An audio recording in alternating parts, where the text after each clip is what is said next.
আমরা আসলে এখন খারাপ বিষয়টা নিয়ে আলোচনা করি খুব বেশি, কিন্তু আমাদের সময় ওই শিল্পীটা অনেক ভালো কাজ করেছে, এই শিল্পীটা তার চেয়ে ভালো কাজ করেছে। আমরা বাইরের দেশের শিল্পীদের নিয়ে আলাপ করি, আমাদের দেশের শিল্পী বাদ দিয়ে। আমাদের দেশের শিল্পী অনেক ভালো ভালো শিল্পী আছে। সো আমার মনে হয় যে ধীর গতিতে এগুলোও আমরা হারিয়ে যাইনি এবং আমাদের সামনে আরও সম্ভাবনা আছে। ওই যে কথাটা বললাম, অনেক সীমাবদ্ধতা থাকে, এই সীমাবদ্ধতাগুলোকে আমাদের জয় করতে হবে, জয় করে সামনে এগিয়ে যেতে হবে।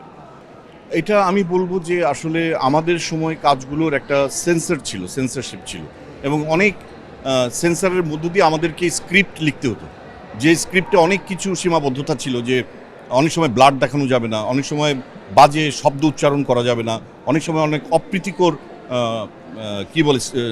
দৃশ্য যেটা সমাজের ক্ষতি করে সেটা দেখানো যাবে না, সেটা হয়তো অন্যভাবে বলা যেতে পারে। ওদের স্বপ্ন পূরণে পাশে থাকতে পেরে আমরা গর্বিত। এখন এই সেন্সরশিপটা একটু কমে গেছে, ফ্রিল্যান্সাররা হয়তো বা সেই জায়গাটা ফিল করছে না, কিন্তু আমার মনে হয় এইটার অভাবেই এই ধরনের কাজগুলো হচ্ছে।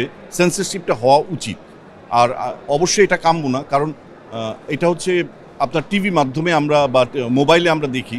এই মোবাইল কিন্তু শুধু আপনি ব্যবহার করছেন না, আপনার সন্তান ব্যবহার করছে, আপনার ওয়াইফ ব্যবহার করছে, হ্যাঁ, আপনার বোন ব্যবহার করছে, তো তারাও নিশ্চয়ই দেখছে। তো এমন কিছু আমরা না করি যেটা হচ্ছে আমাদের পরিবারের আশেপাশের মানুষের ক্ষতি হয়। এটা তো বেডরুম একটা বেডরুমও বলবো না, এখন আমার হাতের মধ্যে আমি দেখতে পাই। তো আমরা একটু সতর্ক থাকবো যে এই ধরনের কাজগুলো যেন আমরা একটু অ্যাভয়েড করি এবং এটা দায়িত্বশীল থাকি। না, অ্যাওয়ার্ড তো আসলে আমার কাছে অ্যাওয়ার্ডের বিষয়টা হলো একটা স্বীকৃতি। তো এই স্বীকৃতিটা যে কোনোভাবে আমার কাছে সবচেয়ে বড় অ্যাওয়ার্ড মনে হয়। আমি যখন রাস্তায় বেরোই বা আমার সঙ্গে কারো দেখা হয়, সে যখন বলে আপনাকে খুব ভালো লাগে, একটা ছবি তুলি, এটা আমার কাছে সবচেয়ে বড় পুরস্কার।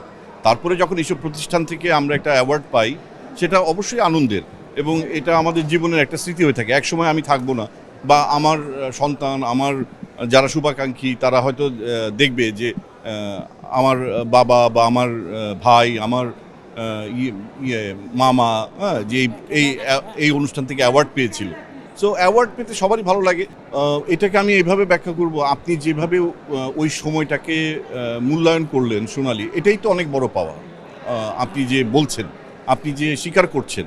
সো এখন যে সোনালি সময় যে সামনে আসবে না, অবশ্যই আসবে। আমরা কেন নেগেটিভ চিন্তা করবো? আমরা পজিটিভ চিন্তা করব। সামনে আমাদের যে সময় ছিল তার চেয়ে আরও ভালো সময় আসবে।